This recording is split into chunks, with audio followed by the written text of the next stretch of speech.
Hello, it is Sunday, May 9th, and it is time for another weekly wrap up. I actually read 5 books this past week.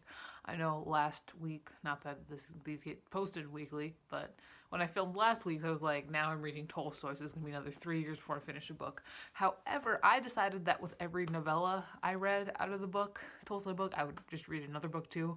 And I think it's actually doing a lot more for me in the fact that now I'm actually enjoying the Tolstoy more because I'm not in this Tolstoy hell or I'm just reading this Russian overachiever for 700 straight pages. So it's actually doing a lot more for me. So we're gonna wrap up the 5 books I read this past week.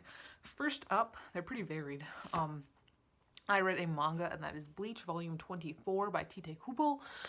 Bleach is a story of this teenager who can see ghosts, and one day his family gets attacked by this big monster, and intervening is a soul reaper, and she ends up transferring her powers to him so that he can defeat the monster, and then it's just a whole wild ride from there. Bleach was my very first anime and manga, so I have been kind of collecting and rereading them. I've been doing it completely out of order, so I'm just like whatever pops up, whatever.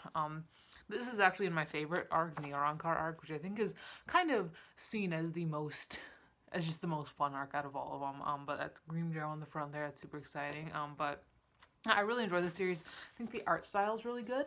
I do think that Bleach kind of Bleach is an older one. It was like started coming out in like the early 2000s.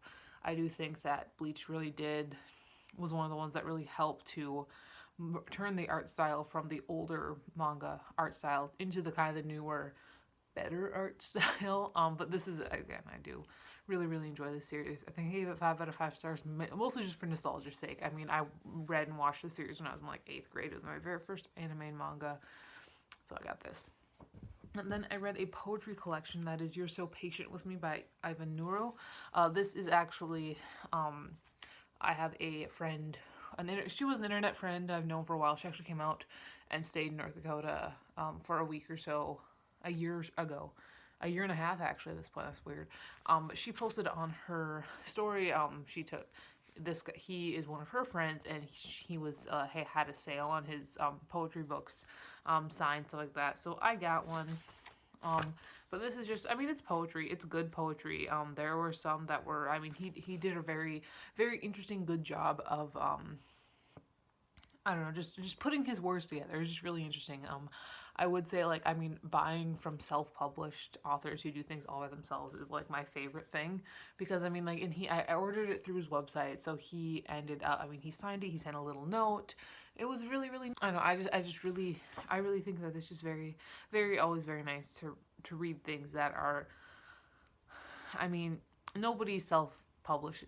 Really, no writers are writing just for the money, unless you're James Patterson or Stephen King, it's not for the money. But you can tell that this guy really put his whole heart and soul into these poems, and they were very nice. I really enjoyed it. Then I picked up another childhood book. That is Boys or Dogs by Leslie Margolis. This is a book that I read when I was legitimately like 11 years old. It's about this girl who moves to a new school, and she's having trouble with the middle school boys because middle school boys are awful. She also gets a new puppy, and she starts to apply the dog training book to the middle school boys, which is an idea, I will say. I really enjoyed this book when I was a kid. Like, I thought it was so much fun. And it is still fun, you know, as an adult. I mean, I did enjoy it. It's, you know, a chill, very young middle grade book, very easy to read. It's a fun time. I'd say if you have, you know, a 10, 11-year-old girl, definitely give her this book. It's kind of fun. I gave it, I think, 4 out of 5 stars. I don't remember. Then I read an Ellen Hopkins book. We all know how I feel about those. I read Traffic by Ellen Hopkins. This is the sequel to Tricks, which I read a year or so ago. Maybe not even a full year. Maybe it was just like more like 8 months or so. But this duology is about teenagers who become like teenage prostitutes, pretty much, teenage sex workers. And this is a sequel, so I didn't remember very much about the first book going in, but it is pretty easy to jump into this one even when you don't remember much about the first one. It follows 5 different teenagers. The main problem I have with this book is actually that I just don't give a shit about the guys. Like, there are five five main characters. There are 2 guys and 3 girls, and I just did not care about Seth or Cody. Seth was marginally better than Cody. I really didn't care about Cody. Eden was my favorite, and I do think I was looking over my review of when I did Tricks, and I think I put in my review like I don't know what priest molested Hopkins, but she has some issues with religion, and I do think some of that was actually resolved in this one because every other Ellen Hopkins book I read has been hugely anti-religion. And I mean, I'm not religious. I am straight up atheist. I just, growing up in rural North Dakota, you hear so much about Jesus and I'm just so fucking sick of it that at first it was like a little bit refreshing to have books that were like, oh, she just fucking hates religion. But it got a little weird. And in this one, it did actually get resolved a little bit, where one of the characters, actually my favorite character, Eden, she was in a very fundamental Christian household, and that was and she was actually the reason why I had put that in the review, because her household was portrayed in such a way that's just like, oh my god, and there was no positive religious stuff. And I know of plenty of people who are religious who are perfectly nice people, but in this one, I actually kind of resolved that because she kind of was able to make peace with religion and kind of understand like, yeah, no, I mean, like, just because my family are these awful fundamentalist Christians doesn't mean that I can't find some peace in this. And that was interesting. I did like this more than I've liked other Ellen Hopkins books, but again, did not care about Cody especially, or really Seth. I think I gave it 3 out of 5 stars. Most of these books I gave 3 out of 5 stars, actually. I think this one was actually 3 out of 5 stars too. But yeah. And then I read The Chain by Adrian McKinty. This is an ARC. This is what the cover looks like. This is a thriller. Like I said, it's an ARC, but it came out in 2019, July 9th, 2019. It is one of those books I won from a Goodreads giveaway and just never finished, never read, because there are a billion of those, because for some reason they keep fucking sending me these books and it takes me forever to read it. It's like I enter the giveaways and then like once every month or so I'll read one and then I win like 5 more. You don't even want to see how fucking shoved full my Kindle is at this point. Anyway, it's a thriller about this mysterious society that kind of started this chain of kidnapping children. And what you have to do is somebody kidnaps your child, then you have to kidnap another child, and then the person who kidnaps your child, their child gets set free. And then once the person who's kidnapped once the person whose child you kidnapped a child, your child gets set free. And it's just like a chain of child kidnappings. It was pretty fun. I do agree with, I read a lot of reviews where people are like, the third act is weird and unnecessary. It is a little weird and it is a very drastic tone shift, but I thought it was also kind of fun. This was a very fast book. It took me like a day to read. It's one of those thrillers where it's like 300 pages long. You just speed through it.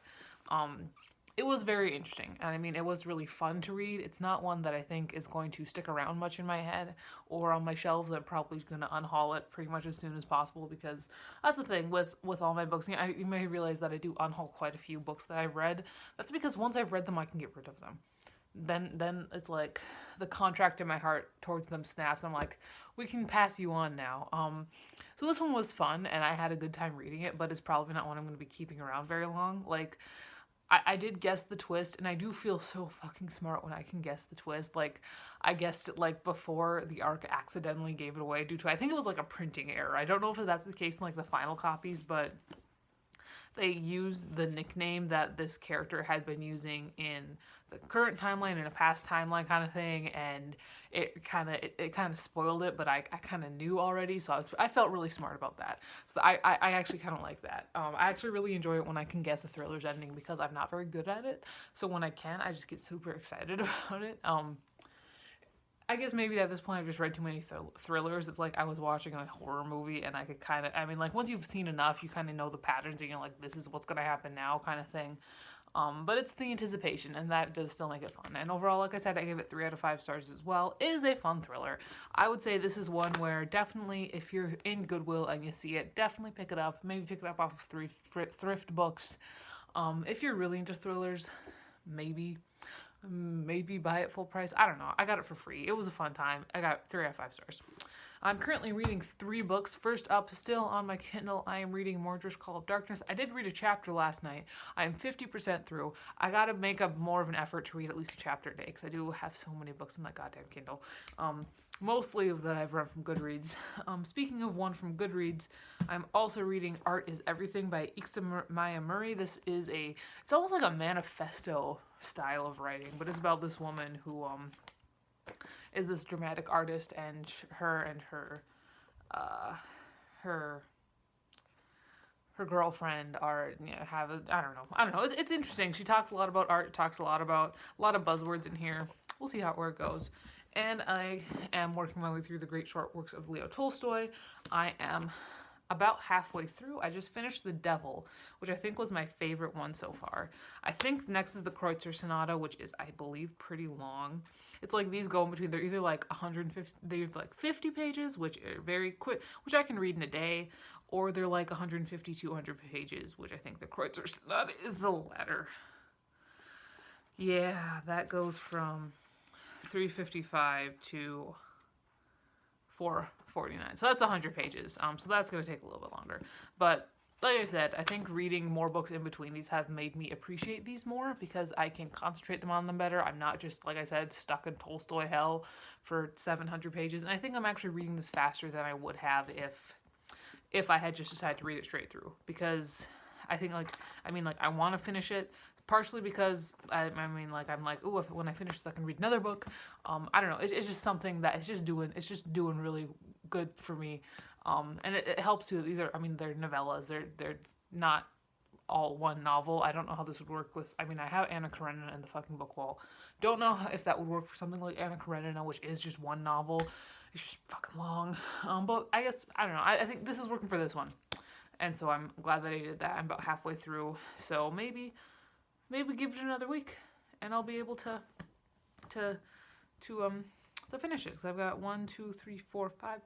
5 more little novellas. So these are the books I read this past week. That is all for today. I will talk to you later, and goodbye.